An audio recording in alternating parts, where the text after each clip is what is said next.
Boa tarde a todos, bem-vindas, bem-vindos ao Instituto de Estudos Avançados.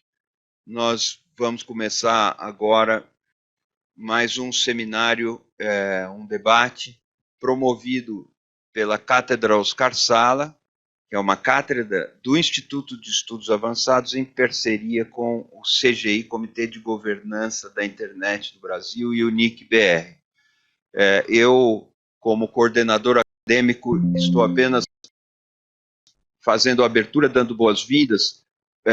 Vou passar a palavra rapidamente ao diretor do Instituto de Estudos Avançados, professor Guilherme Ariplonski, e vou dar também as boas-vindas a Renata Miele, que é coordenadora do CGI, pós-graduanda, estudiosa da Escola de Comunicações e Artes da Universidade de São Paulo, e também a Pablo Hortelado, professor da EASH, a USP, e também responsável pelo GEPOPAI, um projeto de pesquisa, um grande projeto de pesquisa.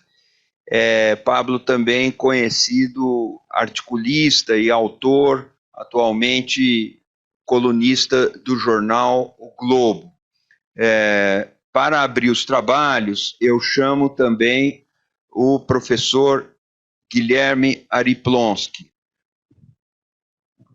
Obrigado, professor Butti, boa tarde. Reitero a importância deste evento em particular, organizado pela Cátedra Oscar Sala, uma vez que ele trata de um tema que é academicamente relevante, ou seja, perguntas acadêmicas que são feitas, mas também socialmente candente.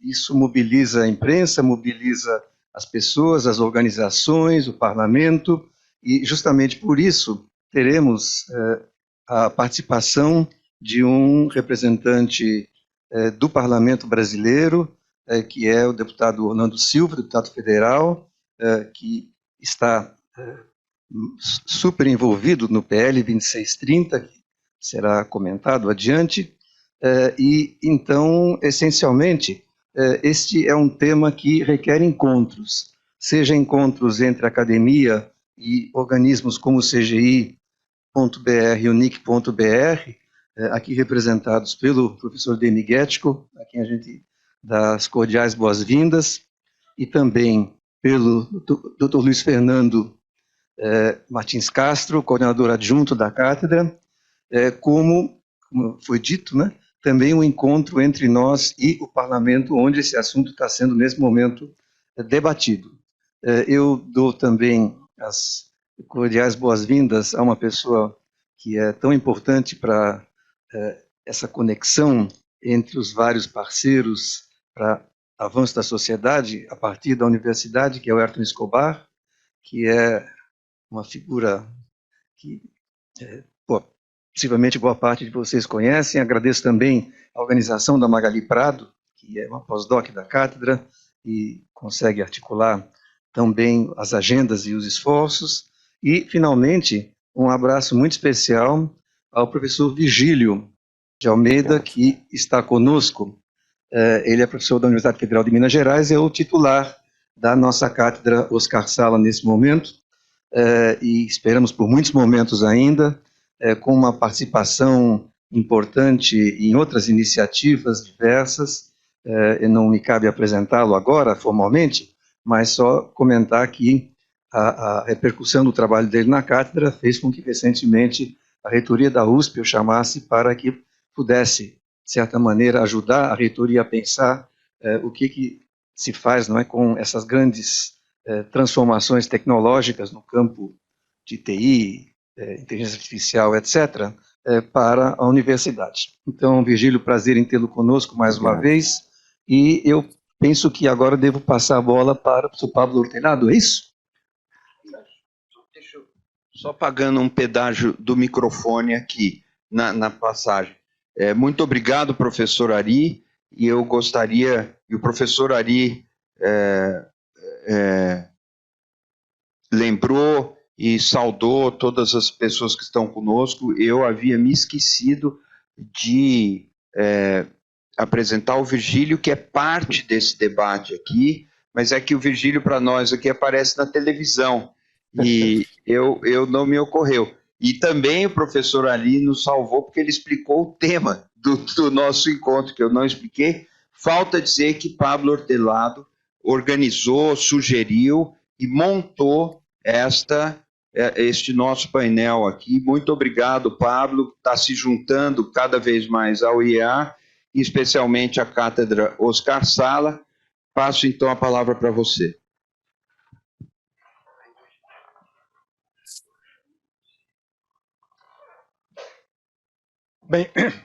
Bem, boa tarde a todo mundo. Queria dar início aqui. Nós vamos receber também o deputado Orlando Silva. Ele teve um problema com o trânsito da cidade de São Paulo, mas ele chega em breve aqui, segundo informação da assessoria dele, deve estar a caminho. Nesse meio tempo, queria aproveitar que ele não vem e começar uma conversa apresentando um pouco o tema, o que está motivando essa sessão, né? Esse seminário chamado Acesso Acadêmico a Dados de Mídias Sociais. Ele é um seminário que busca discutir a centralidade do acesso a dados das plataformas de mídia social e também as ferramentas os aplicativos de mensageria,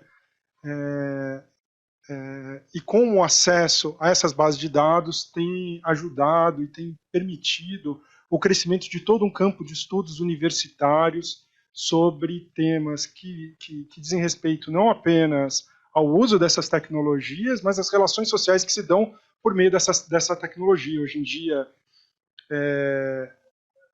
isso não diz respeito apenas à maneira como a gente usa Facebook, Twitter, TikTok, Instagram, mas também à maneira como nós nos relacionamos por meio disso. Então, relações raciais, relações de gênero, em relação aos processos eleitorais, todos esses processos sociais, hoje eles são mediados pela tecnologia.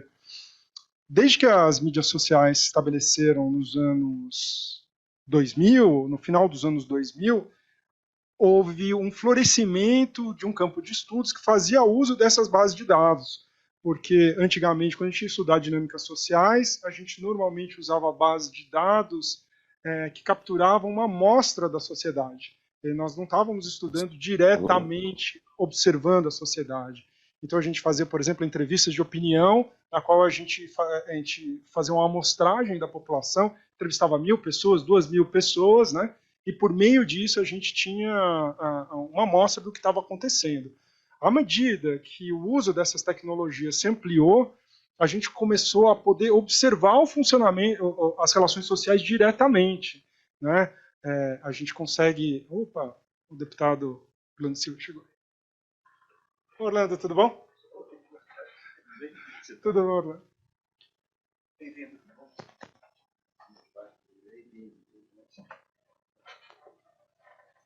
Então, nós chegamos aqui, o deputado Orlando Silva. Orlando, eu estava apresentando aqui o problema. Daqui a pouquinho, assim que eu terminar, eu já faço a sua apresentação. E hoje a gente consegue diretamente observar o que as pessoas estão fazendo, né? Então, quando a gente está olhando para uma ferramenta que é muito utilizada, um Facebook, um WhatsApp, a gente consegue recolher dados sobre isso, a gente está observando dezenas de milhões de pessoas, o hábito, e a gente está observando. Isso permitiu o florescimento de um campo de pesquisa e com uma riqueza de detalhes que não tem paralelo na história das ciências sociais. Foi uma verdadeira revolução nas ciências sociais. Meu grupo de pesquisa, a gente fez um estudo no ano passado que a gente observou dados de uso de 1 bilhão de pessoas. Isso é uma coisa absolutamente impossível de ser feita antes do advento dessas bases de dados, né, que elas estão permitindo a gente ver padrões demográficos, e isso está abrindo possibilidades de entender fenômenos sociais que nunca antes poderiam ter sido estudados, ou a gente teria estudado de maneiras muito indiretas e com muitas limitações no acesso a dados. Esse florescimento aí começou no final dos anos 2000, atravessou os anos 2010, ele está vivendo grandes desafios. ultimamente, porque as empresas, por uma série de motivos intrínseco a elas e ao ambiente externo, elas estão limitando o acesso a esses dados. Essas empresas elas têm APIs, que são interfaces que permitem acessar os bancos de dados. É por meio delas que a maior parte dos pesquisadores que trabalham com esse tipo de dados acessa esses bancos de dados.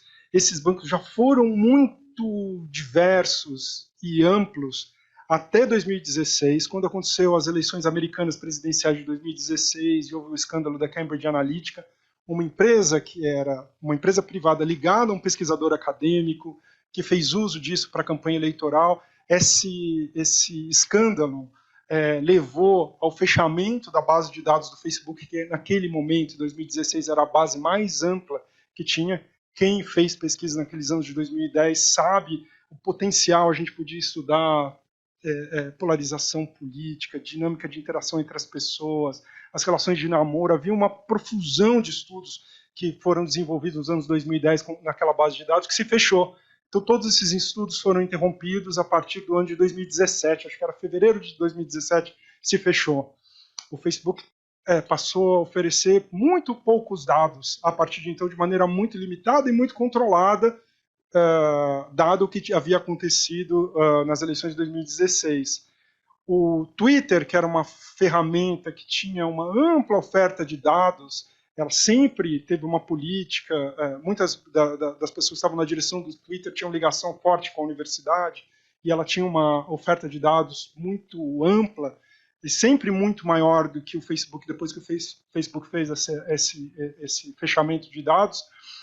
Essa base de dados ela começou a ser restrita a partir do momento que o Facebook foi vendido e tem agora uma nova administração, né?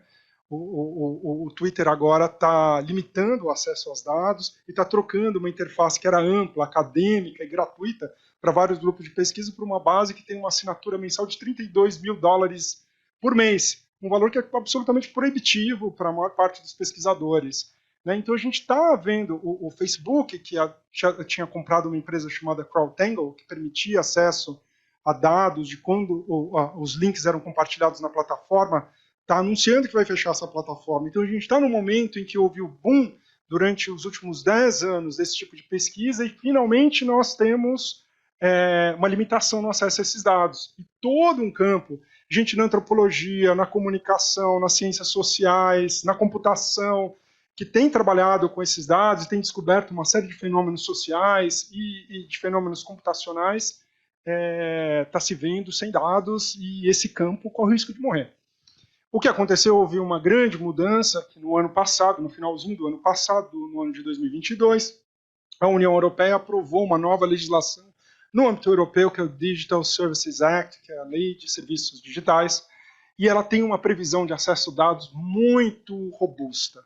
Essa previsão de acesso a dados da União Europeia, ela não limita, não diz que tipos de dados você tem, inclusive não limita aqueles tipos de dados que a gente pode ter acesso por meio das APIs. Ela diz que pesquisadores que têm interesse público, que estão cadastrados, portanto, estão ligados à universidade pública, têm interesse público, não estão ligados a entidades comerciais, né? Pesquisadores acadêmicos de interesse público, credenciados pelas autoridades da União Europeia, eles poderão pedir dados de interesse para fazer investigação sobre fenômenos sociais de interesse público. E essa solicitação ela deve acontecer intermediada pelas autoridades que fazem a regulação do sistema, o que permite uma negociação equilibrada entre essas autoridades que têm poder de fiscalização, têm poder de sanção, e que elas fazem a mediação com essas entidades grandes. Nós estamos falando das maiores empresas do mundo, né? Hoje, essas empresas de tecnologia estão todas no top 10 das 10 empresas mais valiosas do mundo. Então, não se trata de pesquisadores individuais negociando com gigantes, solicitando a gigantes acesso a dados. Eles fazem para a entidade regulatória, e essa entidade regulatória media, né? Tudo isso está altamente regulado, né? Ela prevê a proteção ao interesse comercial das empresas, ela prevê a proteção aos dados pessoais dos usuários, ela tem uma série de dispositivos para garantir que prevaleça o interesse público, que esse acesso a dados não seja usado maliciosamente para fornecer vantagem competitiva a competidores dessas empresas. Há uma série de proteções regulatórias nesse sistema que foi desenhado na União Europeia, mas ela vai permitir que, a partir do momento que isso comece a ser implementado, no final desse ano e no próximo, os pesquisadores europeus passam a ter acesso a esses dados e ampliar o campo desse pesquisa. Então, esse campo de estudo que estava baseado nesses dados, que começaram a escassear no último ano e nesse ano, na Europa vai ter um boom, porque eles vão passar a ter acesso a uma quantidade muito grande de dados. A gente nem consegue imaginar, que vai depender da imaginação aí do pesquisador de ficar desenhando problemas de pesquisa que tem acesso a novos dados, e essa autoridade ela pode solicitar as empresas que forneçam, né? E vai ter uma explosão lá, né? Então, a situação do pesquisador brasileiro, latino-americano, é que justamente no momento que esse campo no Brasil, que é florescente, que envolve antropólogos, cientistas sociais, cientistas da computação, matemáticos, estatísticos, uma quantidade muito grande de pesquisadores acadêmicos, desapareça por falta de dados, enquanto esse campo floresça na Europa, que tem essa previsão regulatória de acesso a dados. Os Estados Unidos estão cientes disso, eles estão criando um sistema deles, isso está em discussão no Congresso americano, não sei exatamente como é que vai ficar depois da negociação parlamentar que está em curso lá, mas nós precisamos também tomar as nossas providências aqui no âmbito brasileiro para a gente proteger a ciência brasileira e o nosso entendimento desses processos sociais que a gente consegue ter por meio desses dados, né? Um pouco com esse espírito, né, nós convidamos aqui o deputado Orlando Silva, ele é relator do PL 2630. Deixa eu puxar o seu currículo, Orlando, aqui, como você chegou. Ele chegou aqui enquanto estava fazendo essa introdução, né? Ele é político, filiado ao Partido Comunista do Brasil, foi ministro do Esporte do governo Lula e Dilma, foi eleito deputado federal em 2014, foi vice-líder da presidente Dilma Rousseff entre os anos 2015 e 2016, presidente da Comissão de Trabalho, Administração e Serviços Públicos em 2017, e líder da bancada do PCdoB em 2018. É autor das leis que definem Luiz Gama como patrono da abolição da escravatura e que inscreve Luiz Gama no Panteão dos Heróis Nacionais. Foi relator da Lei de Migrações, da Lei Geral de Proteção de Dados Pessoais, que é uma lei que afim ao tema que a gente está, não à toa ele é o relator aí do PL 2630, né? E assumiu essa relatoria do 2630, que é a Lei de Responsabilidade e Transparência. Qual que é o nome oficial da? Liberdade e Responsabilidade. Ninguém sabe o nome completo, todo mundo só conhece o apelido da lei. Responsabilidade e transparência na internet. Agora, qual a ordem dos termos? Ninguém lembra o nome oficial da lei. Deputado, muito obrigado por ter vindo aqui, ter tirado um tempinho para vir aqui na universidade conversar com a gente sobre esse problema. E passo a palavra para você. Tem um aí. Pode pegar esse. Você quer pegar um também, Renato? É brincadeira. Tem um microfone para cada um. Eu acho que é lei de responsabilidade, lei de liberdade, responsabilidade e transparência. Mas a ordem dos fatores não altera o produto. Boa tarde a todos e a todas. Peço desculpas pelo atraso. São Paulo é uma cidade surpreendente. Por vezes você projeta um resultado e não adianta, os aplicativos nem sempre coletam os dados adequadamente. Dizer da alegria de poder aceitar o convite do professor Pablo Hortelado, que de modo muito gentil, faz 3 anos que sempre que pode colabora com os debates que o Congresso Nacional faz sobre esse tema desse projeto de lei 2630. Queria cumprimentar a querida Renata Miele, que também é outra parceira de diálogo permanente sobre essa matéria.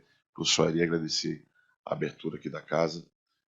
Feliz de ver ali o Eugênio, ver o professor Demi, e dizer o seguinte: foi oportuno que a dinâmica da conversa se iniciasse nos termos que se iniciou, porque a minha impressão é que o professor Pablo Hortelado já fez uma boa caracterização da relevância que deve ter a oferta de informações para a pesquisa. Eu subscreveria inteiramente a fala do professor Pablo Hortelado. Nós não devemos trabalhar com um horizonte de ter uma assimetria na oferta de informações para pesquisa no Brasil, vis-à-vis o que é ofertado na Europa. Isso poderia ter um impacto, ou poderá ter um impacto na produção científica nossa em um tema que tem um impacto importante nas pesquisas, levando em conta a escala de informações que são coletadas e disponibilizadas eventualmente para análise nos vários campos, né? Em vários campos, literalmente, porque pode impactar do campo da saúde à filosofia, para ficar num paralelo assim, raso, digamos assim. Portanto, é oportuno que nós pensemos mecanismos de oferta de informações, de dados para pesquisas. Evidentemente que a famosa ressalva ao segredo industrial, ao segredo comercial, e afinal de contas, trata-se de um negócio, certo? Então é razoável que a ressalva seja feita, como sempre é feita, lá é feita, aqui também é feita. Havia uma formulação, na minha percepção, tanto quanto genérica, no texto do projeto de lei 2630, como é genérica a abordagem na LGPD, sem querer traçar paralelos entre as normas, mas há também uma referência na LGPD, um tanto quanto genérico, um cuidado com a anonimização de informações, porque isso incide sobre a privacidade das pessoas. Então, feita a anonimização, há um acesso um pouco mais largo a partir no caso, do tratamento dado pela LGPD. Foi feito um manifesto, que é público, né? Todo mundo conhece, com uma série de recomendações, e nós fizemos um trabalho, estamos fazendo trabalho, porque não está concluso, de incorporação dessas sugestões que foram apresentadas por um grupo de pesquisadores, que eu não sei se é o caso de entrar no detalhamento aqui, porque eu imagino que, na média, nós conheçamos aqui as sugestões que foram feitas. No DSA, o professor Pablo lembrou bem, lá tem um artigo, que é um artigo especificamente dedicado a regras para oferta de dados para pesquisa. É o artigo 40 do DSA. É um artigo que é detalhado, né? Fala muito sobre procedimentos que devem dar acesso a essas informações, faz as ressalvas de proteção de propriedade industrial. Tem algumas particularidades que eu queria refletir basicamente sobre elas, para que nós possamos dar um passo nesse diálogo, né? Uma primeira particularidade: a formulação feita por pesquisadores brasileiros mira nas informações relativas à análise de riscos. A abordagem do DSA mira os mecanismos para implementação do regulamento no seu conjunto. Isso é um tema a refletir, porque em que pese o regulamento, o DSA ser mais sofisticado, mais amplo, porque incorpora o conjunto de serviços digitais, do que o caso brasileiro, o projeto de lei 2630, que está focado em redes sociais, serviços de mensagens, eu vou falar assim genericamente, aplicativos de mais forte impacto no campo da comunicação, e não no conjunto de serviços, em que pese ser mais modesto, a abordagem que nos foi apresentada, eu queria que o professor Pablo refletisse sobre isso, o professor Vigílio refletisse sobre isso, aponta na circunscrição ao tema riscos. Tem a ver com a análise de risco sistêmica, que é o coração, digamos assim, do DSA, e que foi incorporado, sobretudo, a partir de um aporte que foi feito ao nosso debate por parte do governo. Mas aqui eu tenho dúvida se nós não deveríamos ter uma abordagem mais ampla do que estritamente a coleta de informações para o tema risco sistêmico.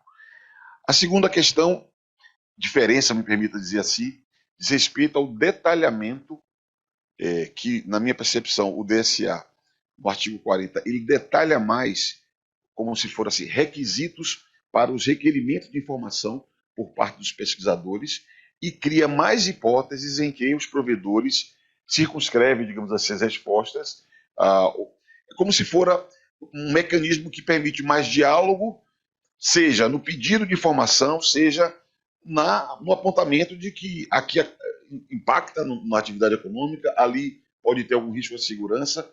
Então, há um detalhamento maior lá do que na formulação que nós fizemos aqui. E é um tema que nós precisaríamos cuidar, né? Uma terceira questão diz respeito à questão do descredenciamento, porque aqui como lá, há a previsão do credenciamento de pesquisadores. Lá, a hipótese do descredenciamento, e aqui nós não fixamos. Desses 3 aspectos, professor Vigílio, eu queria fazer a provocação.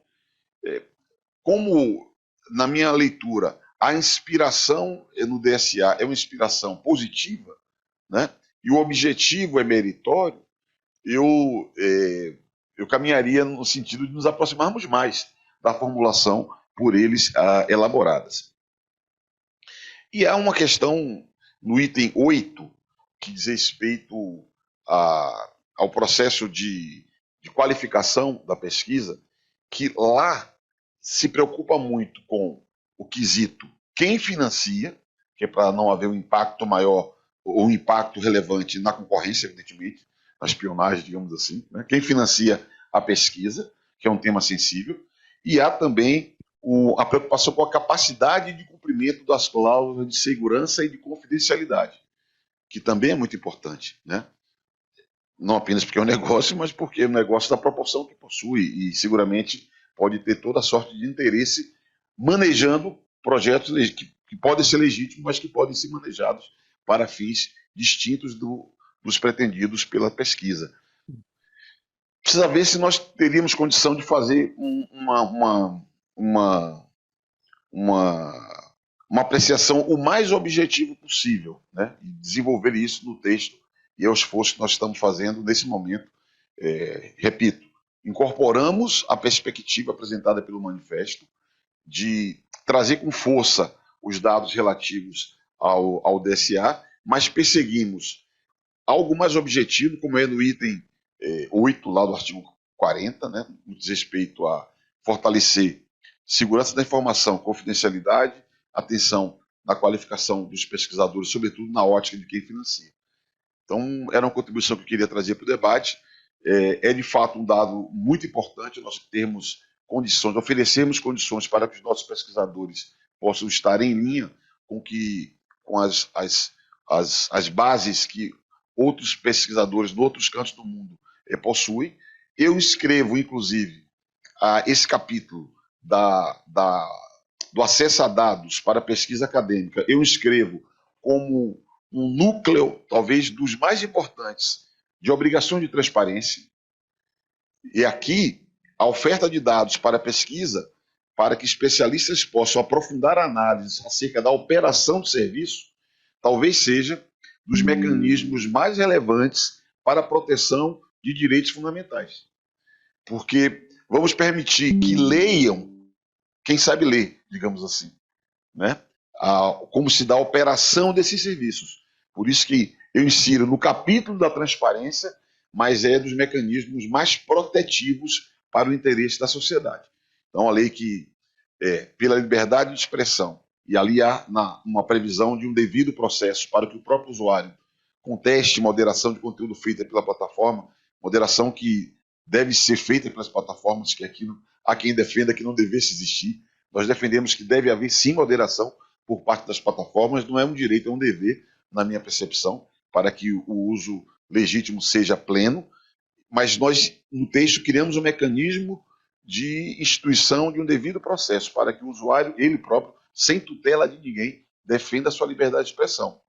Há um debate, que não é o tema aqui, mas importante, relativo ao regime de responsabilidades por danos causados por conteúdos produzidos por terceiros, mas quando houver impulsionamento, ou quando não houver o dever de cuidado, que é um tema sensível, também importado da tradição europeia, e há todo um capítulo relativo à transparência, e eu diria que o acesso a dados para pesquisa é o núcleo nos termos do que eu apresentei. A nossa ideia é incorporar bastante dos temas, e eu trouxe para cá, para essa nossa reflexão, preocupações daquilo que não está em linha com o DSA, que, se estiver, pode qualificar mais a proposta que debatemos nesse instante no Congresso Nacional. Obrigado. Obrigado, Orlando. Antes de passar aqui a palavra para a Renata, queria dizer que o pessoal que está assistindo online pode enviar perguntas ou comentários para IEA-responde, tudo junto, @usp.br. E que a gente recebendo aqui, a gente encaminha aqui na mesa. Tá bom? Renata. Bom, boa tarde a todos e todas. Queria também agradecer o convite. do Instituto de Estudos Avançados da USP, da Cátedra Oscar Sala, que é uma parceria do IEA com o Comitê Gestor da Internet no Brasil. Parece que está meio abafado, né? Mas não é? Uma impressão. Não, mas agora melhorou, acho. E agradecer aqui o professor Pablo Hortelado pela iniciativa dessa discussão, agradecer aí a oportunidade de discutir mais uma vez com o deputado Orlando Silva, com o professor Virgílio, que é uma referência nessa discussão, também agradecer aqui a presença do Demi, que é o presidente do NIC-BR, do Luiz Fernando, do professor Eugênio Butti, e fazer alguns comentários sobre o tema, né, que eu acho da maior relevância. Eu acho que todo esse processo de fechamento, que eu acho que eu não vou repetir para economizar o debate, do acesso a pesquisadores e a pesquisa que começou principalmente a partir do escândalo Cambridge Analytica por parte das grandes plataformas, e que o professor Pablo já trouxe aqui, tem gerado uma série de reações da comunidade acadêmica, de pesquisadores, que não tem mais conseguido obter acesso qualificado a dados relevantes para o desenvolvimento de suas pesquisas, e o que traz um impacto negativo para essa quadra histórica, né? Porque, de fato, esse ambiente digital e as plataformas, as mais variadas, elas podem ser espaços de estudo e de busca de informação sobre os mais variados campos do conhecimento, estratégicos para pesquisas futuras. E se você não cria regras definindo como se dará o acesso a esses dados, você pode gerar, inclusive, uma assimetria entre pesquisadores e grupos de pesquisas, ou até entre setores privados, que podem, por que não, ter acordos comerciais privilegiados com essas plataformas para terem acessos e desenvolverem sua pesquisa. Então, o fato dessas grandes plataformas digitais, que são empresas privadas, cujo modelo de negócios é baseado principalmente na opacidade, né? A gente não só não tem acesso a informações básicas, como o número de usuários no Brasil, para ficar no mínimo superficial, né? Como também não temos nenhum acesso ao tipo de acordos que essas plataformas podem fazer com universidades ou grupos comerciais e que certamente desenvolvem pesquisas. Aliás, dentro dessas empresas deve haver, com certeza, departamentos específicos para desenvolver toda a sorte de pesquisas que a gente pode imaginar, sem qualquer tipo de transparência. E isso gera uma simetria do conhecimento e da produção do conhecimento que é muito preocupante para a autodeterminação dos povos, para a democracia, e que, uma vez se tratando de empresas que lidam, né, com dados, e que, no caso das empresas que nós estamos falando, que o Orlando classificou aqui como empresas que trabalham no campo da comunicação, mas eu diria mais, que trabalham no campo da emoção e do afeto para modular comportamentos e atingir objetivos específicos, isso pode ser um perigo muito grande. Então, eu considero, e aqui estou falando, acabei não fazendo parênteses, né? O Comitê Gestor da Internet não tem uma opinião, né, definida no seu colegiado sobre critérios e mecanismos que deveriam ser parametrizados para definir o acesso à pesquisa. Estou falando aqui mais como pesquisadora, como disse o Eugênio, como doutoranda na ECA, que estuda o assunto. Eu acho, sim, que nós temos que nos preocupar em incluir mecanismos regulatórios para gerar exatamente regras de como esse acesso à pesquisa não só deve ser garantido por parte de pesquisadores e universidades, mas também métodos e parâmetros que tornem esse acesso democrático. Nesse sentido, eu queria fazer algumas considerações, inclusive a partir do manifesto e da proposta que foi feita, trazendo algumas preocupações, né? O Orlando já trouxe o artigo 40 do DSA, que trata sobre isso, né? A gente, acho que não só o Brasil, mas muitos países, nós olhamos as experiências regulatórias de outros países, nós não estamos olhando apenas a experiência regulatória da Europa. Quando a gente está discutindo o 2630, a gente olha outras experiências regulatórias. Temos olhado a experiência canadense, temos olhado a experiência australiana, a próprio debate que se dá nos Estados Unidos e em outros países, inclusive do sul global, que possuem um sistema de comunicação, de particularidades culturais, regionais, de desigualdades econômicas sociais muito profundas. Então, também, muitas vezes, você transmutar automaticamente parâmetros regulatórios da Europa para o sul global pode não ser o melhor caminho, né? Nesse sentido, tem uma questão que me preocupa particularmente, que o professor Pablo destacou aqui, que um dos critérios para o credenciamento de acesso à pesquisa, não do pesquisador, que precisa ser credenciado, os grupos de pesquisa, acho que isso tudo é muito justo, mas a pesquisa em si, tem lá um mecanismo que essa pesquisa precisaria ser validada por um órgão regulador. Isso me preocupa bastante, porque me preocupa ter um órgão regulador que vá validar pesquisas acadêmicas. Eu não sei como se dá esse processo em outros países, mas no Brasil, talvez, nós devêssemos pensar ou refletir sobre um modelo em que a validação do objeto da pesquisa, do mérito da pesquisa, seja feito por pares, por agências de fomento, pela FAPESP, pela FAPERJ, pelas FAPs, né, Brasil afora, pela CAPES, pelo CNPq, e não pela agência reguladora que estará fazendo o enforcement da lei. Inclusive porque nós ainda nem sabemos qual será a arquitetura regulatória que será definida pelo Estado para fazer a aplicação dessa lei. Há uma discussão em curso sobre a Anatel assumir essa responsabilidade.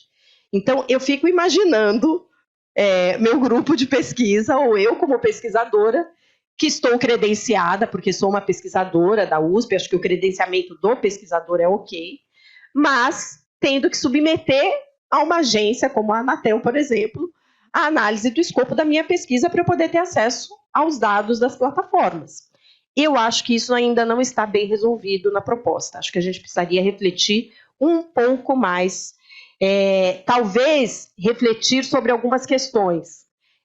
Um dos aspectos que eu acho preocupantes, ou que merecem preocupação social, no caso do acesso a dados de pesquisas de plataforma, diz respeito à proteção de dados pessoais. O que aconteceu com o escândalo Cambridge Analytica, entre outras coisas, foi em função de um grupo de pesquisa que tinha acessado a API para fazer uma determinada pesquisa e os dados vazaram, né? Talvez, quando houver risco para a proteção de dados pessoais, isso precisa ser avaliado por quem está no momento responsável pela proteção de dados pessoais. Aí talvez seja objetivamente a Autoridade Nacional de Proteção de Dados, quando houver risco de vazamento de dados e tal, mas aí não é a validação do escopo da pesquisa, é a análise se os mecanismos de anonimização previstas na LGPD e de proteção dos dados estão sendo observados na pesquisa para não haver vazamento, por exemplo. É apenas uma reflexão, porque eu acho que isso é algo que me preocupou, uma vez que nós somos um país cuja democracia é bastante juvenil ainda, para dizer talvez, e de baixa intensidade. Então, esse seria um dos aspectos. Acho que a sociedade como um todo e os pesquisadores têm se mobilizado com relação a isso. Quando o Twitter estabeleceu a mudança na sua API e o pagamento, houve, né, manifestos e tentativas de diálogo. No Reddit agora, a comunidade do Reddit fez uma greve, né, foi uma coisa bastante interessante, quando houve o anúncio da mudança do acesso para a API, para fins de pesquisa. Então, houve uma greve dos usuários, né, E nós precisamos começar também, além de definir padrões, pensar ações políticas e de incidência sobre essas empresas privadas no que diz respeito à discricionariedade que elas têm sobre determinadas decisões. Concluo dizendo que, por mais que se tratem de empresas privadas, hoje elas cumprem uma função pública. É indiscutível isso.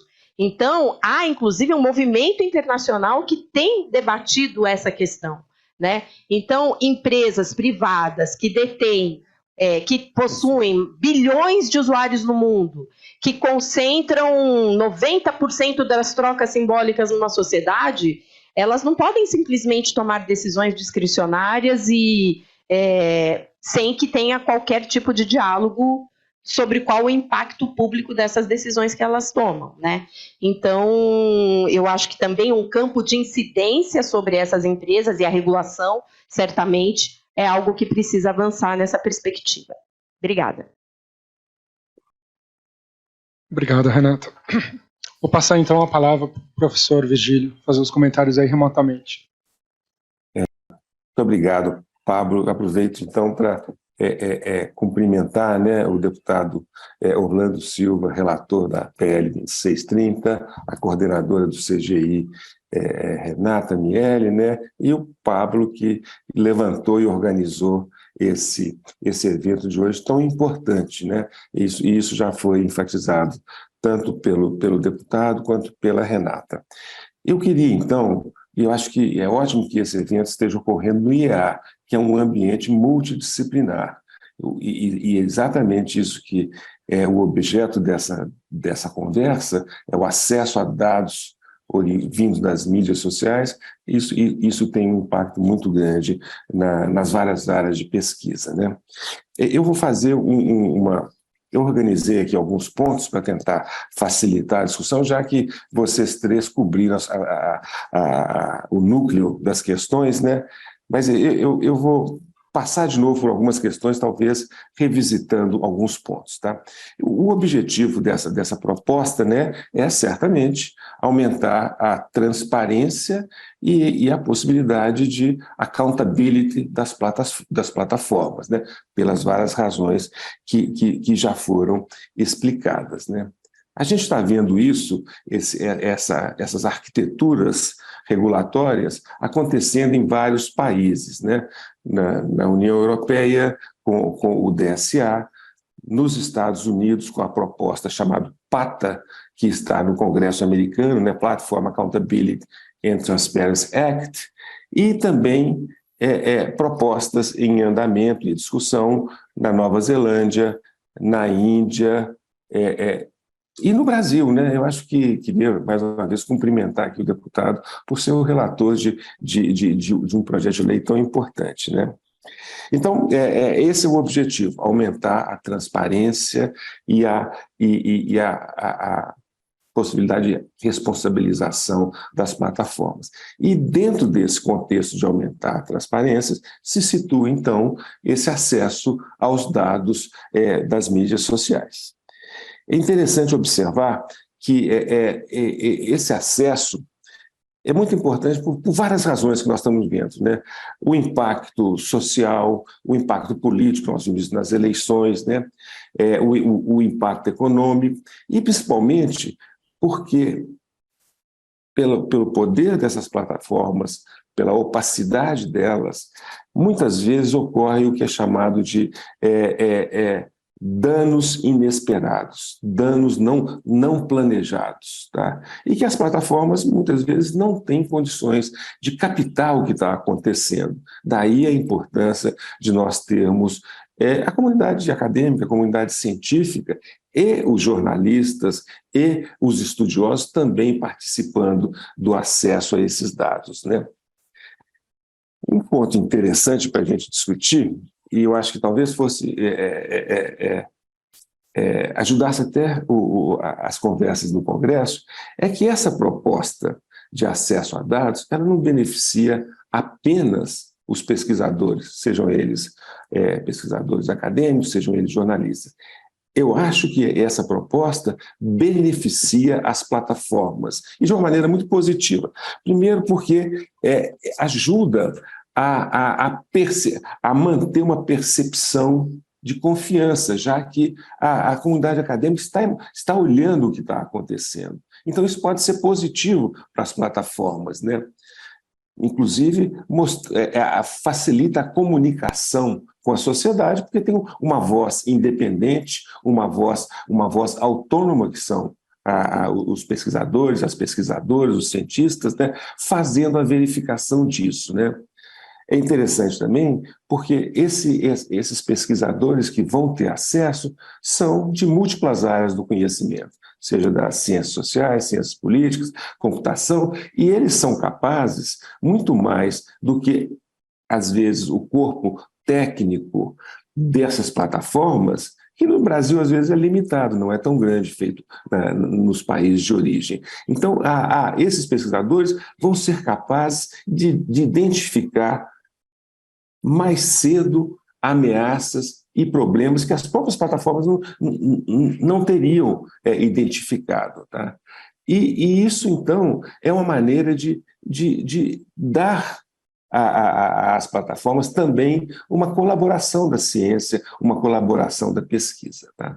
Então, esse eu acho um ponto que a gente não deve esquecer, não, porque, lembrando o caso do direito ao esquecimento, houve inicialmente, quando foi proposto na Europa, né, na União Europeia, a implantação do direito ao esquecimento, uma reação de várias plataformas da dificuldade de fazer isso. Foi implementado facilmente e deu à sociedade dos países da União Europeia uma segurança quanto àquilo que as pessoas têm um controle de sua privacidade individual. Tá? Então, lembrar isso. Soluções técnicas vão ser possíveis de achar que satisfaçam os vários lados, né? Então, eu tentei organizar esses comentários em três blocos. Primeiro, quando nós falamos em dados, em acesso aos dados das mídias sociais, eu estou imaginando, a priori, que trata-se de dados brasileiros, porque senão nós vamos ter que entrar numa questão mais ampla se esses dados são dados de cidadãos ou de empresas de outros países. Então, essa pergunta. Segunda pergunta que eu faria, quais as plataformas? Certamente nós temos Google, Facebook, TikTok, YouTube, Twitter, mas, embora não estejam como parte do PL 2630, dados da Amazon, dados da Apple, poderiam ser extremamente úteis à pesquisa para obter uma compreensão maior do que acontece nessas plataformas que também são influentes na sociedade. Então, esse é o ponto. Quais são as plataformas que vão ser? A lei já especificou as plataformas de mídias sociais e as plataformas de comunicação, né? A outra pergunta é, quais os pesquisadores? Tá? A lei europeia define que é basicamente para pesquisa o acesso a esses dados. Já a proposta em discussão no Congresso americano amplia o escopo e coloca que também jornalistas, que também estudiosos, que não necessariamente acadêmicos, por exemplo, de think tanks, poderiam e deveriam ter acesso também a esses dados. Tá? Aí, dentro dessa questão, quem são os pesquisadores? Uma pergunta importante, que os três que me antecederam já abordaram muito bem, é como selecionar os pesquisadores. Tá? Então, no caso dessas duas leis, eu diria que a gente tem 4 ou 5 pontos nessa seleção. Primeiro é associar pesquisador à universidade, né? Seja ela universidade pública, seja ela universidade, por exemplo, caracterizada como uma universidade de pesquisa, a CAPES pode ajudar nisso. O segundo ponto, e aí para dar também um certo conforto às plataformas, de que as coisas vão ser cumpridas dentro da lei, as universidades poderiam eventualmente ser signatárias desse acordo. Tá? Um terceiro ponto é que as universidades têm os comitês de ética. Então, isso ajudaria a definir esse escopo mais claramente e sem violar princípios éticos. Tá? O quarto ponto, né, o caso que aí foi já mencionado pelos três do escândalo da Cambridge Analytica, né, foi um uso indevido. Né? E aí, talvez a lei também deveria estar clara que o uso indevido tem lá as suas penalidades. Tá? Chegamos, então, num ponto que a Renata tocou agora, que é muito importante. Quem seleciona ou quem dá o aval a esses pesquisadores? Eu fico pensando, se fosse só o governo, não seria adequado, porque o governo tem seus interesses políticos. Se fosse só as empresas privadas, também não seria adequado, porque elas nem sempre procuram ampliar a transparência. Né? Uma maneira interessante que poderia ser pensada, né, nesse contexto seria a ideia de painéis de especialistas. Os Estados Unidos usam muito na National Science Foundation painéis de especialistas para julgar temas, para avaliar linhas de pesquisa. Então, nós poderíamos ter painéis de especialistas, não precisa ser um painel fixo, seriam dinâmicos. Então, teria alguns critérios para construir esse painel de especialistas, aí envolvendo, né, órgãos como o CNPq, o próprio CGI, a CAPES, as entidades de apoio à pesquisa, como FAPESP, FAPESG e outras. Né? Então, eu acho que a ideia de um painel de especialista poderia ser interessante no caso brasileiro, sabe? Um outro ponto importante seria o seguinte: quais são os dados que seriam acessados? Nós temos uma enormidade de dados nessas plataformas, porque elas têm um microacompanhamento de cada atividade. Então, quais são os dados a serem acessados? Por exemplo, né, a gente poderia pensar, e aí talvez fosse parte... Quer dizer, uma coisa é a lei, talvez o passo seguinte é a regulamentação, que poderia ter esses detalhes. Mas, por exemplo, né, os dados que são usados na venda de serviços e de publicidade, por exemplo, os dados que são passados para entidades comerciais. Há um ponto muito importante, que é que esse acesso a dados pode ajudar a sociedade a prevenir contra excessos de vigilantismo, de surveillance, que talvez seja uma das grandes preocupações do futuro e que essa lei pode ajudar a limitar esse escopo. Né? Um outro ponto interessante é que esse acesso a dados, né, os pesquisadores precisam conhecer quais são os dados. Tá? Existem maneiras interessantes de fazer isso, como, por exemplo, né, um acesso em camadas. Por exemplo, você poderia ter acesso a uma gama mais ampla de dados a pesquisadores. Você teria uma outra camada para acesso a jornalistas. Então, essa tem sido discutido em alguns países, ter camadas de acesso. Né? Um outro ponto interessante também é que as plataformas, para terem tranquilidade de que não seriam os dados usados indevidamente, elas podem criar um conjunto de dados sintéticos que tem a forma dos dados a serem disponibilizados para aquele projeto de pesquisa. Então, os pesquisadores trabalham com esses dados sintéticos, eles não representam nada real, e depois o acesso aos dados ocorre sempre dentro de um ambiente da plataforma e nunca são trazidos para fora da plataforma.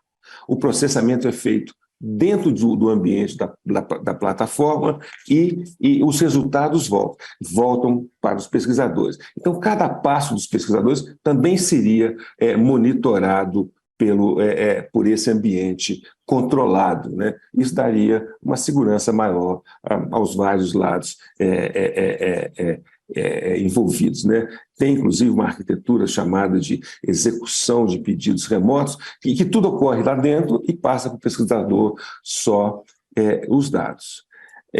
De novo, eu acho que essa proposta, né, levantada pelo documento, né, que o Pablo também circulou e trouxe para essa nossa reunião, essa proposta é aquele tipo de proposta que eles chamam de win-win. Todo mundo ganha, as plataformas ganham, os pesquisadores ganham, e a lei ganha por ordenar essa questão. Então, eu acho que nós temos que ajudar o deputado a colocar essas questões na lei que vai ser tão importante para o país. Obrigado, gente. Obrigado, Virgílio. Orlando, você quer fazer uma primeira rodada? Porque a Renata fez considerações, o Virgílio, você quer fazer uma primeira resposta ou você quer receber perguntas? Então tá bom. Eu vou fazer, mas vamos fazer duas rodadas, porque tem bastante, já tem essas duas, e tem mais duas aqui, e tem aqui na plateia também. Então vamos lá, eu vou te ler duas, tá bom? Depois você faz as respostas e a gente faz uma segunda rodada, tudo bem? Então vamos lá. O primeiro é da Ana Carolina Ribeiro, que é mestranda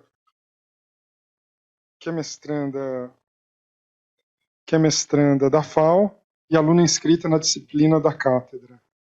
Oscar Sala, aqui da cátedra. Ela quer perguntar o seguinte: uma das críticas possíveis ao PL é justamente sua amplitude, que poderia dificultar tanto a discussão das questões que aborda quanto sua aprovação.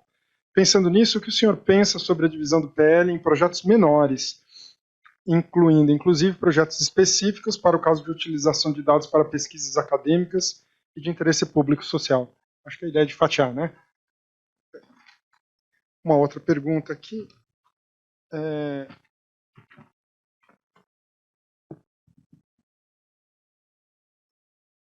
Uma outra pergunta aqui. Moro em Brasília, estou acompanhando a transmissão pelo YouTube, sou pesquisador, é o Edson Andrade. Vai lá nas perguntas. Deputado, pensando... ele tem uma introdução, deixa eu ler a introdução. Sou pesquisador e tenho como ganha-pão no meu dia a dia há mais de 8 anos, como principal trabalho apresentar pesquisas realizadas com dados coletados das redes sociais. Como a maioria sabe, o debate sobre política acontece no Twitter. E com a cobrança pelo acesso aos dados, fica inviável para qualquer pessoa física fazer esse pagamento em dólar. Ficam duas propostas. Deputado, pensando nessa questão, o senhor poderia acrescentar algum parágrafo na PL sobre o que debatemos hoje no evento, para pesquisadores, jornalistas e a comunidade acadêmica ter acesso a dados para fins de pesquisa e matérias jornalísticas, seguindo o que já era feito, respondendo uma série de perguntas que as plataformas faziam antes de dar o acesso? 2. Vamos participar da audiência pública disponibilizada no site do NICBR e acrescentar essa dor de todos que querem e precisam ter acesso a dados para pesquisa em todas as plataformas digitais. Eu já fiz a minha parte. Edson Andrade. A primeira é Ana Carolina Ribeiro.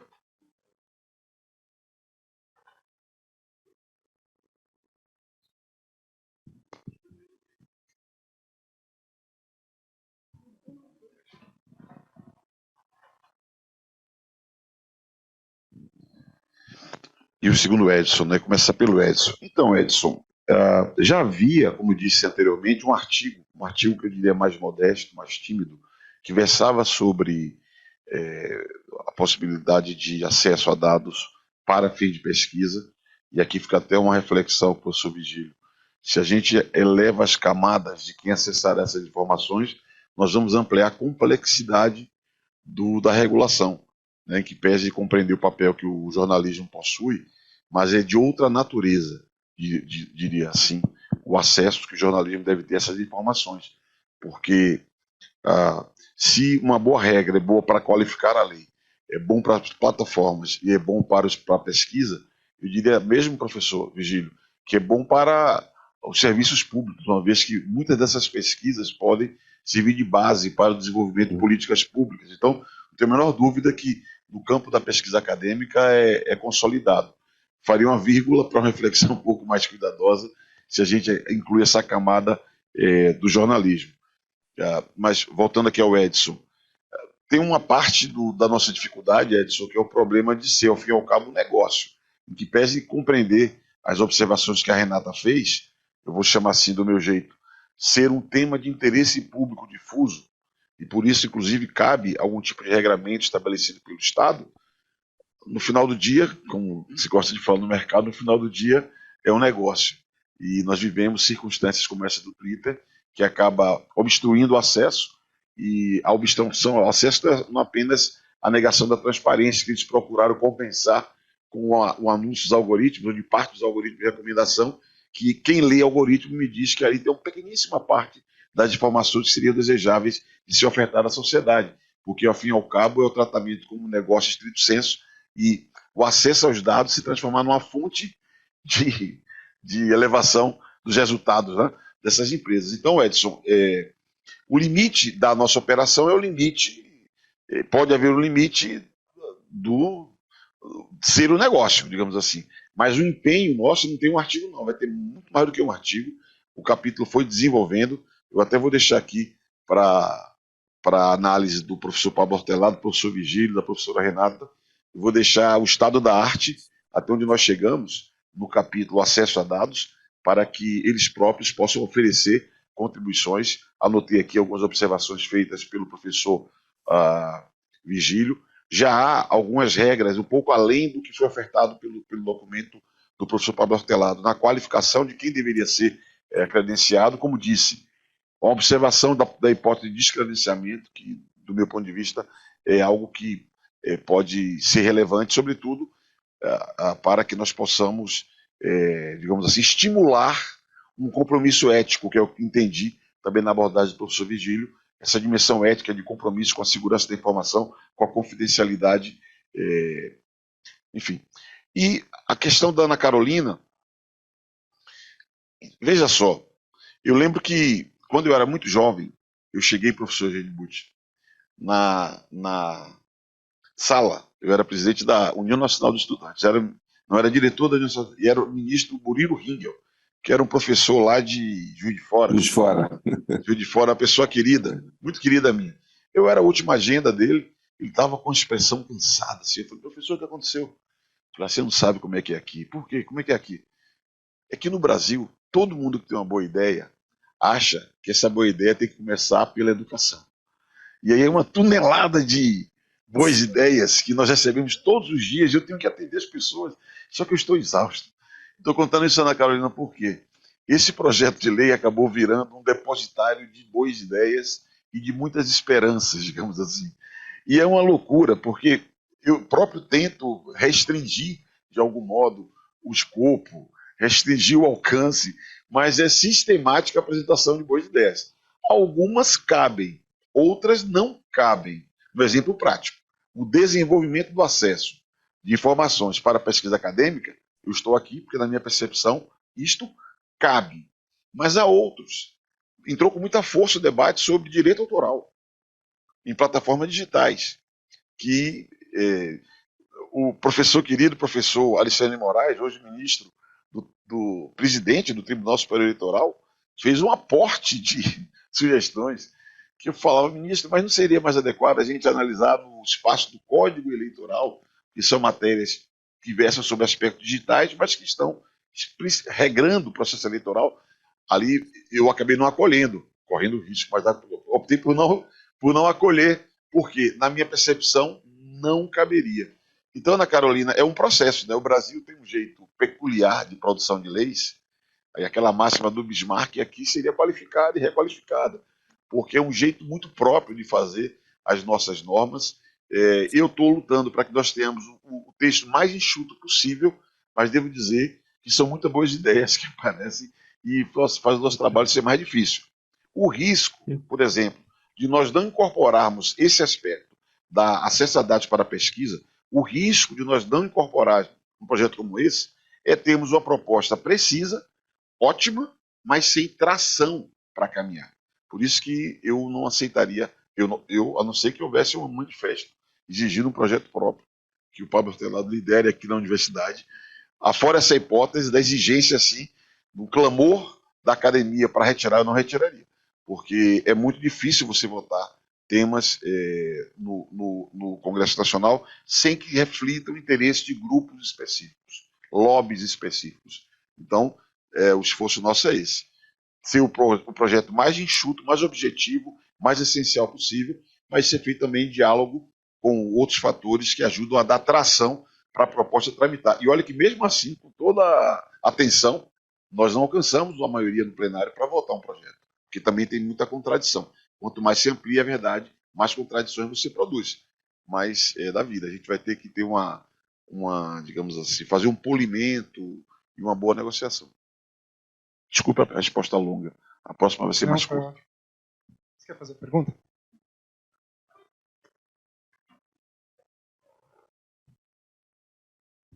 Oi, boa tarde. Queria agradecer a presença de todos aqui. Eu sou a Daniela, já fui aluna da USP há muitos anos atrás, mas na área de Direito.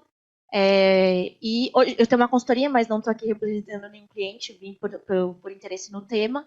E, na verdade, minha pergunta é para o professor Virgílio. Eu achei super interessante as ideias que o senhor trouxe.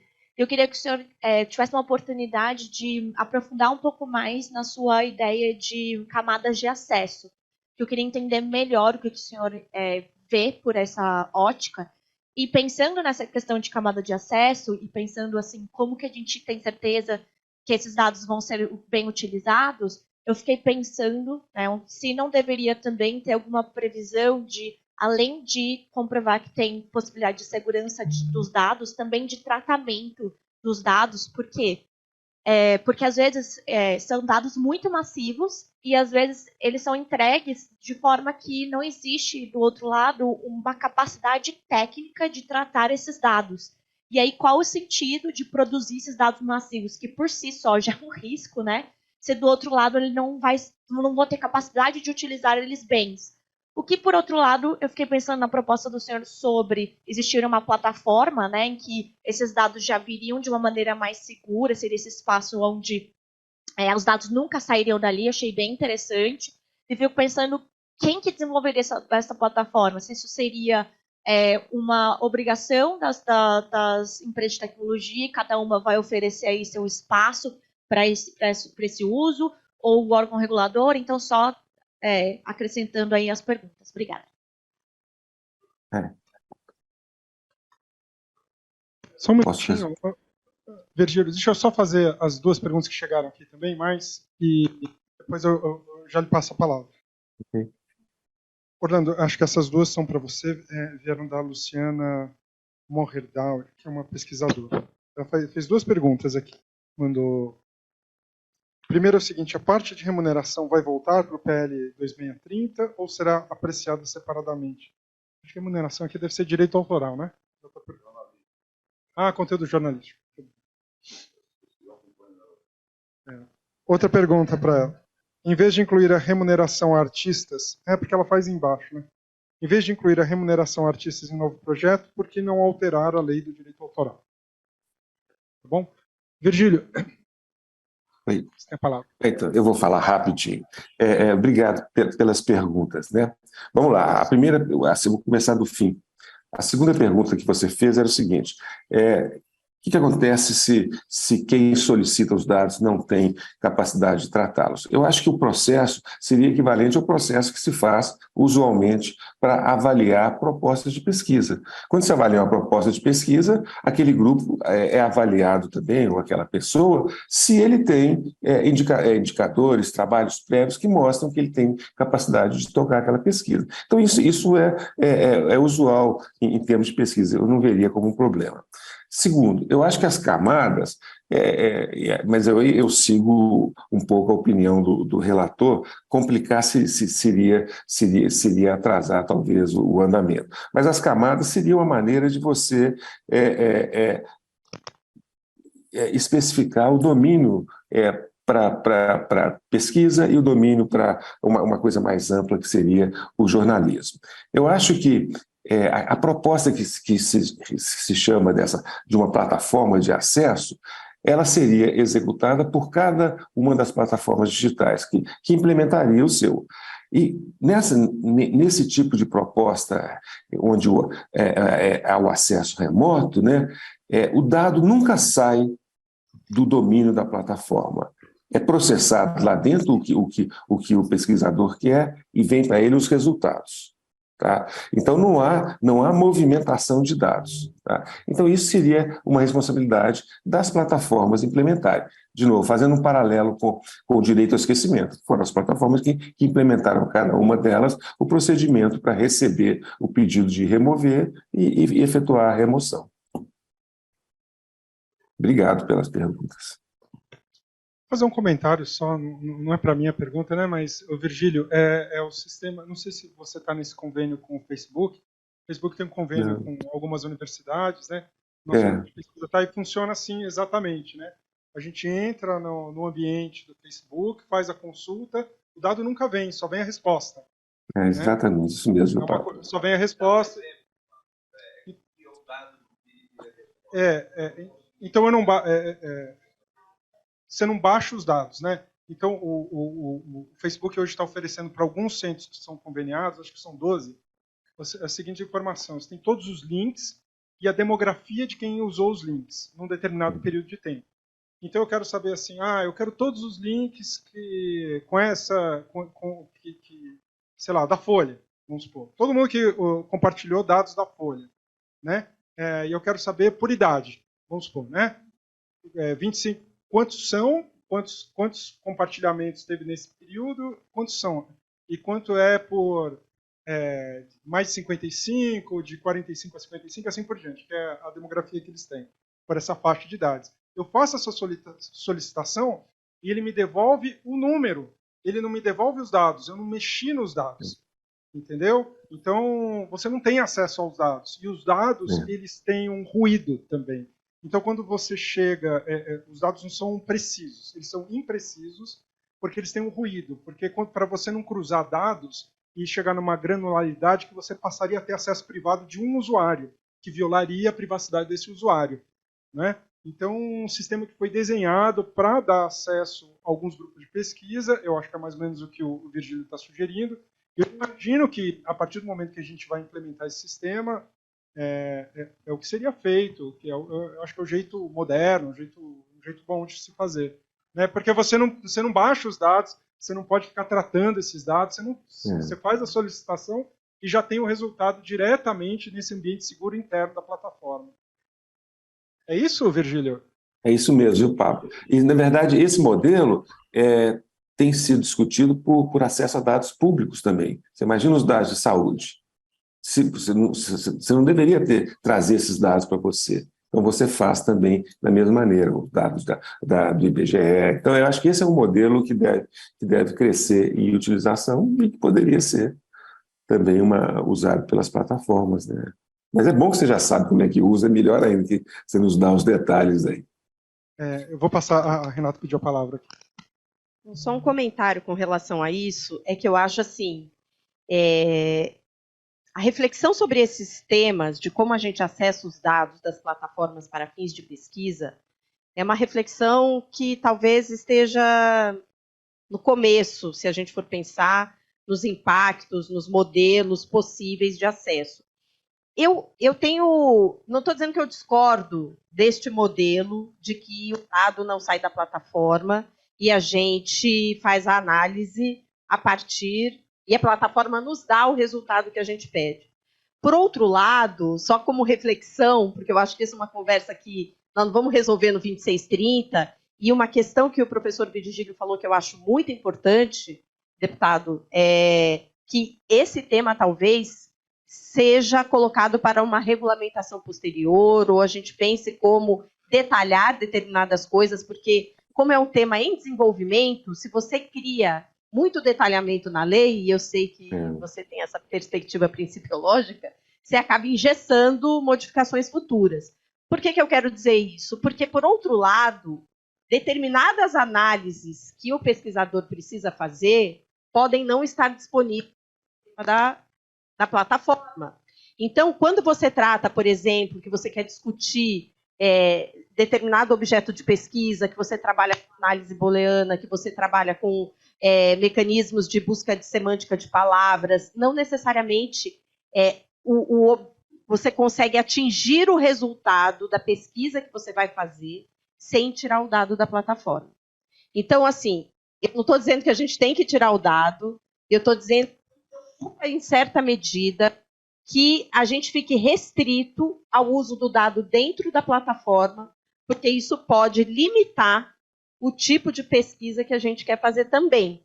Então, assim, eu estou colocando na mesa porque eu acho que isso são reflexões que a gente vai aprofundar com o tempo, né? Porque você tem hoje grupos de pesquisa que têm seus próprios softwares desenvolvidos para chegar a determinados parâmetros. Então, eu queria fazer essa, digamos, o advogado do diabo aqui, né?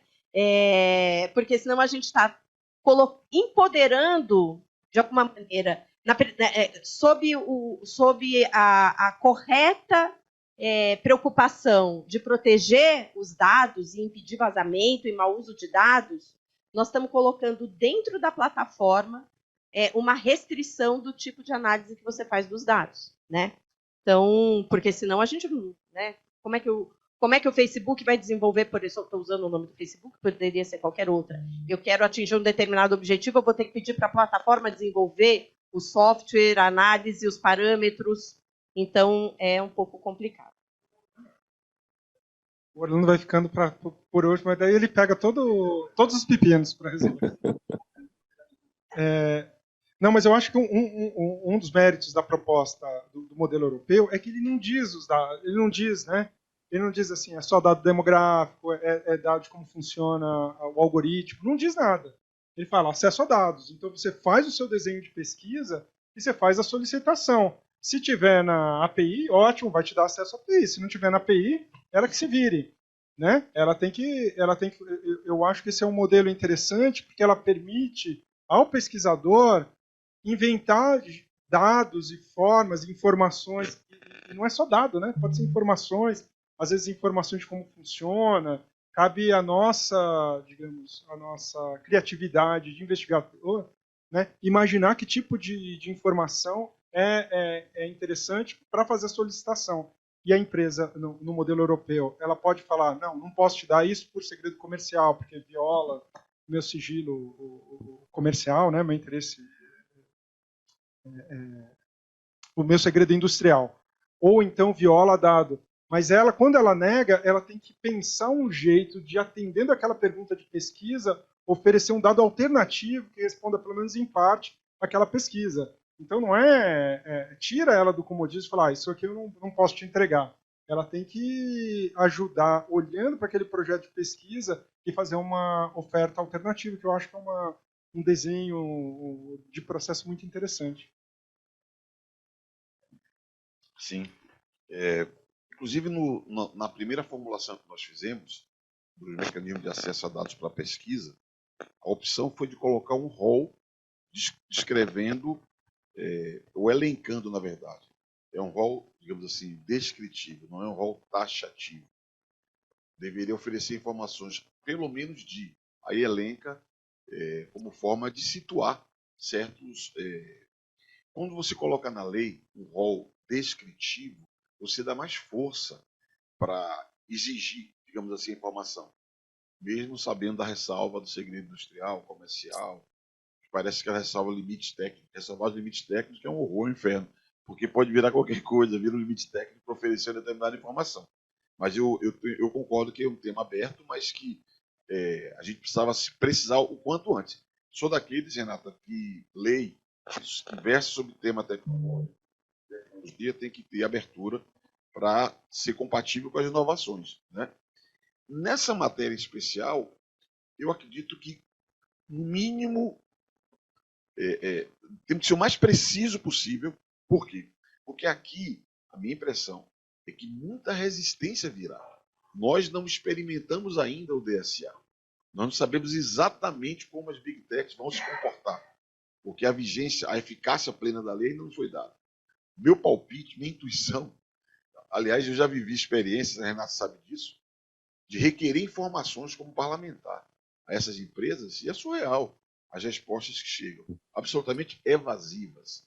Então, que pese reconhecer que lei que versa sobre tema tecnológico, como regra, deve ser mais conceitual, mais principiológica em temas sensíveis. Quanto mais objetivo for o regramento, maior é a chance de nós termos eficácia, né? Então, só para dialogar com a formulação de vocês. Mas voltando à Luciana, que é o que me cabe aqui, a Luciana questiona se o tema remuneração de jornalismo volta para o 2630, se não seria melhor alterar a lei do direito autoral no conjunto. Vou tentar responder bem rápido isso. Não sei nem por onde que eu começo, né? Porque eu estava lembrando que o apelido fake news, PL das fake news, é curioso. É 2 minutos. Posso gastar 2 minutos para contar a história? Não, porque é curioso. A Lei Geral de Proteção de Dados Pessoais, ela foi sancionada de um prazo de vigência.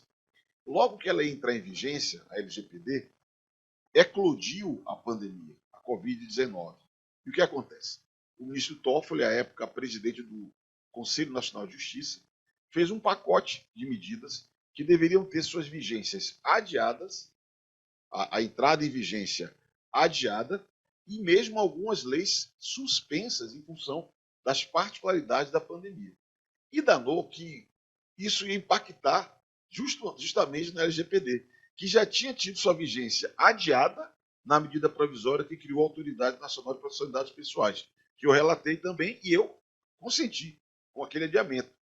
Só que eu achei que adiar por mais um ano ia ser um problema, digamos assim, porque eu tenho uma experiência dramática da Política Nacional de Resíduos Sólidos, que foi adiado tantas vezes, que a lei estava quase atualizada quando entrou em vigência. Estou contando essa historinha por quê? O Senado votou o adiamento da LGPD, só que separou em 2 partes. Na época, meu pedido lá para os senadores amigos, né?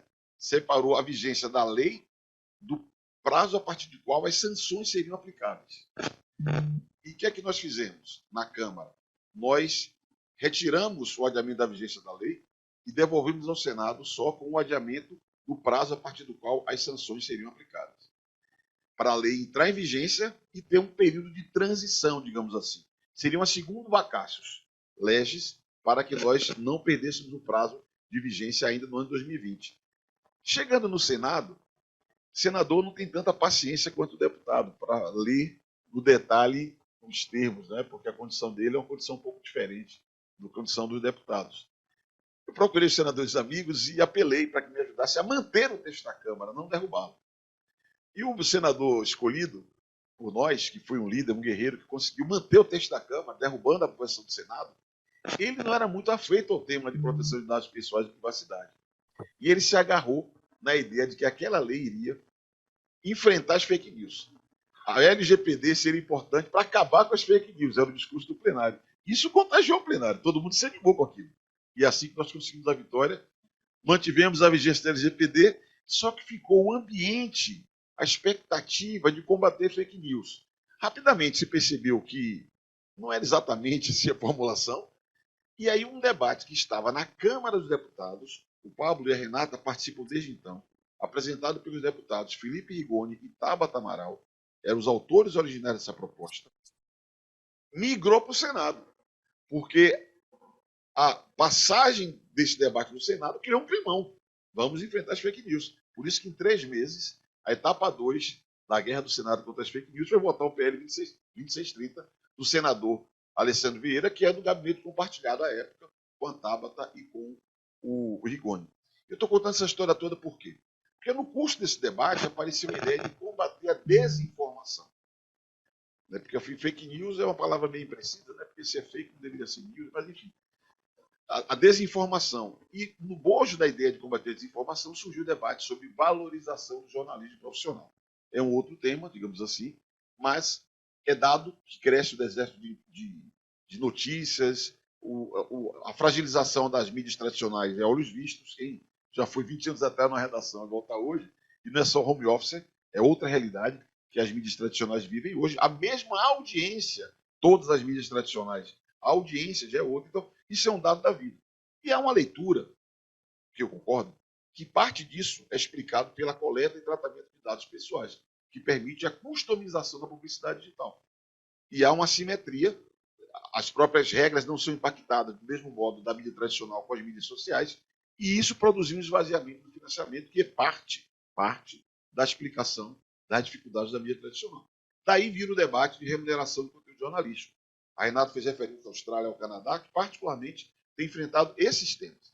A Austrália com um mecanismo de arbitragem, que é um birô, que quando não há acordo entre as partes, ele entra, curiosamente nunca entrou, mas é importante dizer que pequenas, médias e grandes empresas evoluíram no financiamento, recebem remuneração por parte de Big Techs, vou chamar assim genericamente de Big Techs, e o Canadá, semana passada, votou no Senado um projeto que já tinha sido aprovado na Câmara, que é outra solução, não é exatamente arbitragem, há inclusive aspectos bem relevantes para a gente prestar atenção aqui no Brasil.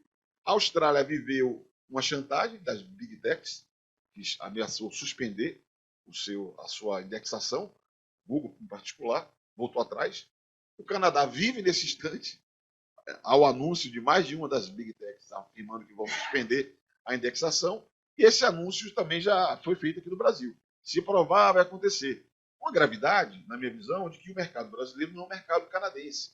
Eles podem fazer isso no mercado canadense, que a incidência é relativa. O Brasil tem um mercado um pouco mais relevante, digamos assim.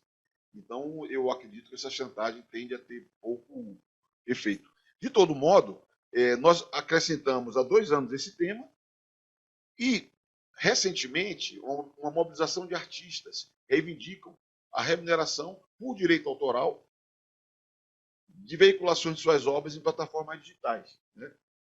É muito sedutora a proposta e nós construímos um caminho de deslocar a remuneração de jornalismo e de direito autoral para um projeto que tramitava 2370, que reforma o direito autoral, e por isso, Luciana, eu faço esforço que o projeto de lei 2370 seja votado no plenário.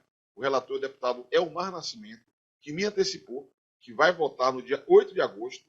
Eu tenho elevado as minhas preces para que isso aconteça no dia 8 de agosto, porque se isso acontecer, vai tirar da frente um tema que está ali pela construção necessária para dar tração ao projeto, mas facilitaria muito a minha vida. Eu espero que não volte para o 2630, espero que ele siga no 2370, lá seja votado, lá seja aprovado, para o bem da arte, da cultura e para o bem do jornalismo brasileiro.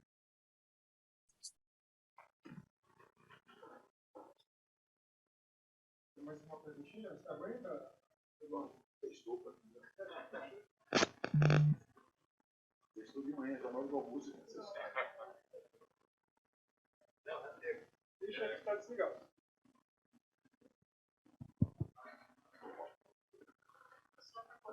Alô? Além de ser Aqui, ó. Vamos trocar. Alô. Opa. Bom, boa tarde, eu sou Arthur Escobar, sou jornalista aqui do Jornal da USP. Eu queria aprofundar um pouco mais essa ideia que o Virgílio trouxe de que a proposta, né, de garantir acesso a esses dados seria uma win-win, né? Todo mundo sairia ganhando com isso, inclusive as próprias plataformas.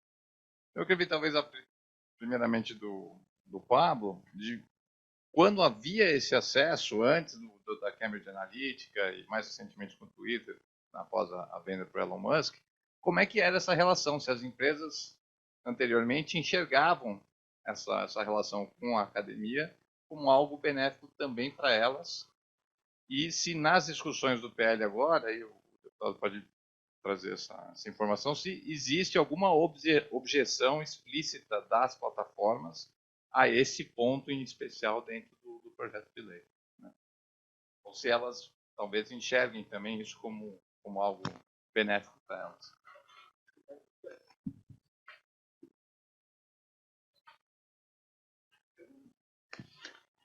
Eu estava até quase abrindo aqui a minha anotação, que tem o último recurso que eles mandaram para mim, de crítica, de sugestões, mas a minha impressão, vai respondendo aí para ver se aparece aqui, a minha impressão é que não há maiores objeções por parte das plataformas. Esse não é um tema central na resistência deles. Quando você fala sobre regime de responsabilidades, é matar ou morrer. Quando você fala sobre remuneração de jornalismo, é matar ou morrer. Quando você fala sobre regras de transparência, é um ai meu Deus. não aparece nesses termos quando se fala de acesso à informação. Evidentemente, sempre eles procuram estabelecer a ressalva de resguardar o segredo do industrial, o segredo comercial, os limites técnicos, né?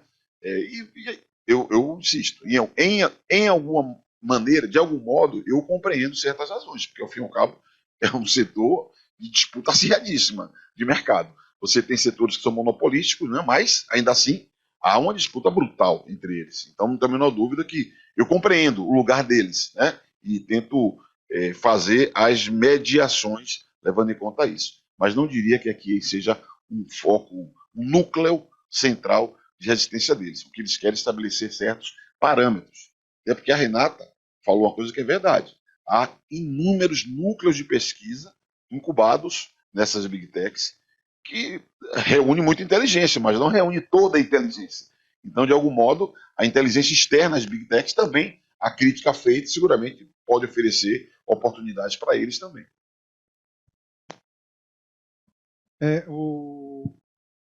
Engraçado que antes do escândalo da Cambridge Analytica, o acesso a dados era muito livre. E houve foi assim, tirou o chão, né? Lá no nosso grupo de pesquisa a gente fazia coisas assim muito ousadas, porque tinha a API dava acesso a muita coisa. E você, com um pouco de criatividade, podia fazer cruzamentos muito inventivos e ia descobrindo processos. Nessa época, o Facebook, por exemplo, a gente estuda processos políticos, né? O Facebook usa... o pessoal colocava manifestação pelo Facebook. Então, dava para você pegar as pessoas que confirmaram que vão num protesto de rua no Facebook, cruzar com quem eles são amigos. Dá para fazer todo tipo de cruzamento. Era absolutamente fascinante. Tinha uma entrega de dados muito ampla e dava para fazer muita coisa. À medida que a gente foi dominando isso e fazendo projetos cada vez mais ousados, do dia para a noite cortou, né? E aí foi assim um balde de água fria, né? Mas por causa do escândalo da Cambridge Analytica, que é um escândalo acadêmico, né? É um escândalo acadêmico, porque a Cambridge Analytica é um professor de Cambridge que tinha acesso a esses dados enquanto pesquisador acadêmico e que o cara também tinha uma consultoria privada. E ele tirou do ambiente acadêmico e usou na consultoria privada, de um jeito para lá de antiético. Então ele é um escândalo acadêmico, é uma falha nossa, não nossa, né? Do mundo acadêmico, né? Que a gente não controlou essa passagem de dados do ambiente puramente acadêmico, de investigação, digamos assim, de interesse público, para um uso privado, ali numa consultoria. E a partir de então, ele começou a fechar, mas eu não sentia assim tanto. Isso é mais uma motivação, a partir desse escândalo, era perigoso para as empresas prover esse acesso, mas teve um impacto muito grande na pesquisa. Tem um livro que foi muito impactado, isso que é o livro do Benkler, que eu acho que todo mundo conhece. Ele teve, né, lembra, o Benkler fez muitos anos atrás aqui um seminário aqui no A Riqueza das Redes, né? Eu também estava no... quando que era isso? 2009, foi por aí, uma coisa assim, né? Só um comentário adicional. Foi por aí, nessa época. Nessa época, o Benkler, ele estava fazendo o livro dele que chama Propaganda em Rede, Network Propaganda, que é um livro importantíssimo. E ele teve que cortar. A pesquisa dele é muito... Porque ele estava desenvolvendo a pesquisa, o Facebook cortou os dados, e ele teve que fazer várias adaptações, e o livro dele foi muito prejudicado. Eu queria só fazer um adendo ao comentário do Pablo, e reforçar a importância da gente ter esse tipo de regra estabelecida no PL 2630 e em mecanismos regulatórios, porque apesar de ter acontecido esse processo, né, de restrição do acesso aos dados depois do Cambridge Analytica, que a gente já falou aqui, é importante ressaltar que também, mesmo antes, havia uma assimetria de acesso a dados entre as diferentes plataformas. Então, você tinha mais acesso no Facebook, né? Você tinha um acesso à API do Twitter, que era mais aberta, mas, por exemplo, o YouTube sempre foi uma plataforma muito, muito, muito mais difícil para você fazer pesquisa com acesso a dados. Então, estou usando aqui o YouTube, já vou passar aí para eu não, né? O Pablo já passa para o Virgílio comentar aí, gente. Mas eu só queria registrar isso, que não é uma coisa, como diz o Orlando, no fim do dia, é um empreendimento privado, o critério de acesso é de cada plataforma. Então, a importância de você ter alguns parâmetros e obrigações na lei faz com que você tenha um mínimo de acesso para todas as plataformas que estão no escopo de determinada lei, né? Então, só fazer esse registro, porque por mais que o Facebook tenha restringido, outras plataformas já era muito difícil de você ter acesso. Muito difícil. Então, acho que essa é uma questão que é bom ressaltar. Tem um comentário. Então, 2 pontos rápidos. O primeiro é o seguinte: eu acho que essa ideia do acesso aos dados ser um artigo do PL 2630 é muito importante, porque ele vai dar segurança ao pesquisador. E acontece isso. Há uns anos atrás, um aluno meu de doutorado fez um trabalho muito bacana que foi aceito por um periódico americano muito importante na época. Um tempo depois do trabalho ter sido aceito, o artigo, nós recebemos uma comunicação de que não iria ser publicado porque ele violava os termos de uso. Tá? Então, isso deixou uma insegurança, quer dizer, tirar os dados simplesmente através de alguma técnica de algum robô, de scraping, não adianta, tem que ter isso como parte da lei. Tá? Então, esse é o primeiro ponto. O segundo ponto é que é muito importante que a gente no Brasil participe de entender esses dados, porque as empresas são globais. Elas concentram o conhecimento e o corpo técnico nos principais países onde elas estão localizadas, né? Nos Estados Unidos, em um ou outro país da Europa ou da Ásia. Então, quem interpreta bem esses dados são os pesquisadores brasileiros. Daí a importância de ter esse acesso. É muito importante para a pesquisa e para os pesquisadores terem segurança para avançar nessa direção.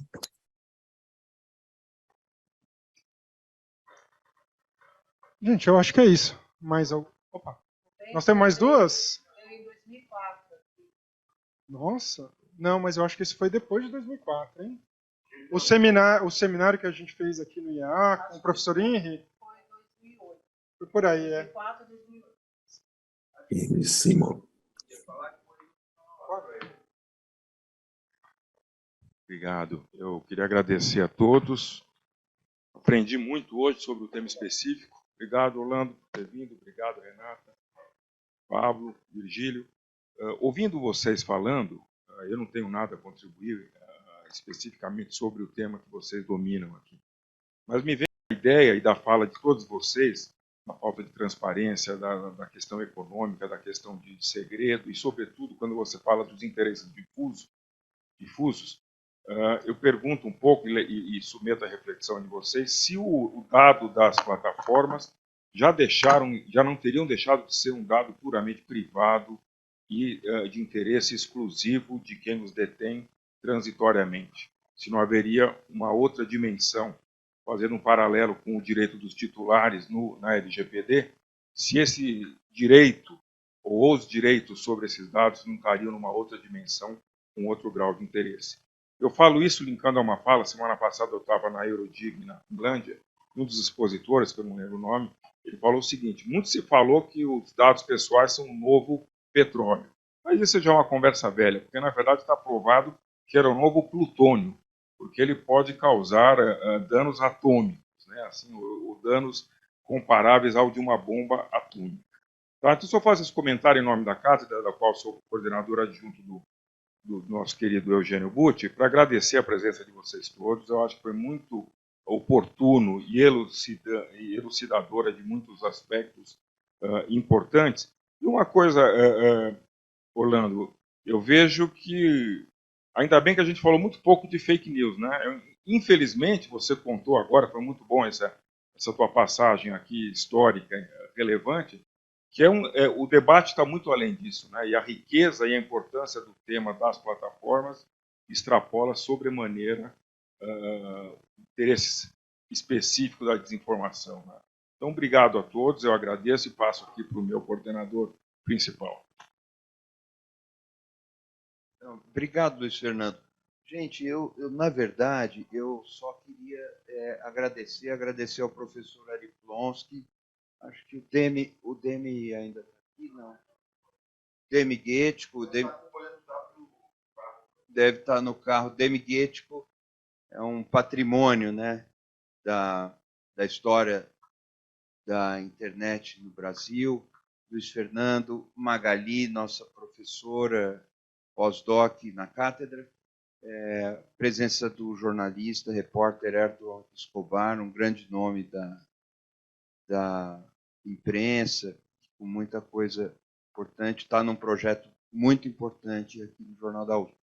Mas eu queria também agradecer especialmente ao deputado Orlando Silva, à Renata Miele, ao Pablo, que concebeu esta sessão, organizou esta sessão, e é um dos principais pesquisadores que nós temos para mexer com esse tipo de coisa, com esse tipo de pesquisa, acompanhamento dos dados e tudo que ele vem fazendo é uma coisa de enorme importância. E, por fim, eu queria dizer para o Orlando Silva, deputado, que o nosso Instituto de Estudos Avançados está aberto para diálogo sempre que for necessário. Essa aproximação do parlamento com a universidade é crucial para a gente. Nós estamos, essa semana, comemorando o fato de a USP ter aparecido no ranking da Elsevier. Qual que é mesmo o ranking, professor? O que é isso? Entre as 100 mais importantes, melhores universidades do mundo. Nossa posição é a 85ª. É a primeira vez que isso acontece, é a primeira vez que uma universidade no Brasil figura entre as 100 primeiras. Certamente esse tipo de conversa contribui muito para isso, para a qualidade das nossas pesquisas. Eu sei que, às vezes, o tempo da universidade é lento, vocês no parlamento têm que resolver as coisas aceleradamente e, mesmo assim, enfrentam problemas de prazo, mas eu tenho certeza, sobretudo o deputado foi presidente da UNE, enxerga a importância desse diálogo, está aqui, e é muito, muito especial para a gente a sua presença aqui. Todos acompanhamos a sua luta para pôr essas regulações de pé. Ficamos honrados, felizes, saímos daqui mais bem informados do que quando entramos. E, por fim, eu não posso deixar de agradecer Virgílio Almeida, uma sumidade, uma referência. O professor Ari comentou no início que ele foi chamado pela reitoria. É verdade, ele teve uma sessão com a chefia de gabinete, com o gabinete da reitoria da USP, com vários dirigentes da universidade, para exatamente abrir esses caminhos aí, como fazemos com a inteligência artificial. Muito obrigado a todos vocês, momento importantíssimo, e reitero a honra para nós da sua presença aqui, viu, deputado Orlando Silva, muito obrigado.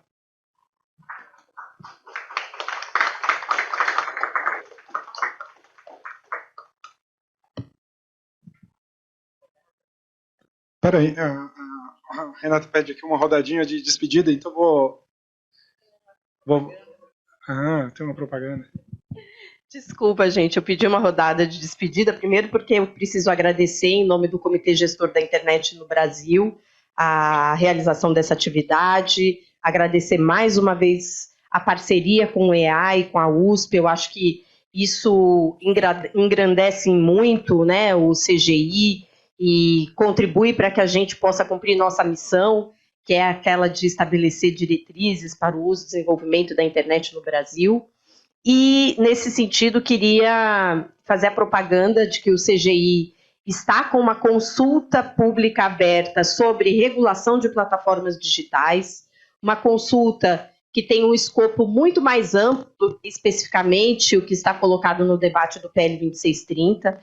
Né? Nosso escopo trata de questões envolvendo a necessidade de uma regulação pautada pela defesa da soberania nacional. Nós estamos discutindo não apenas plataformas, digamos, de comunicação, mas também de trabalho, para discutir a questão, por exemplo, da uberização, precarização do trabalho no âmbito dessas plataformas, né, a questão de direitos humanos. Então, uma série de temas que extrapolam o escopo do PL 2630 e que eu acho que são muito importantes.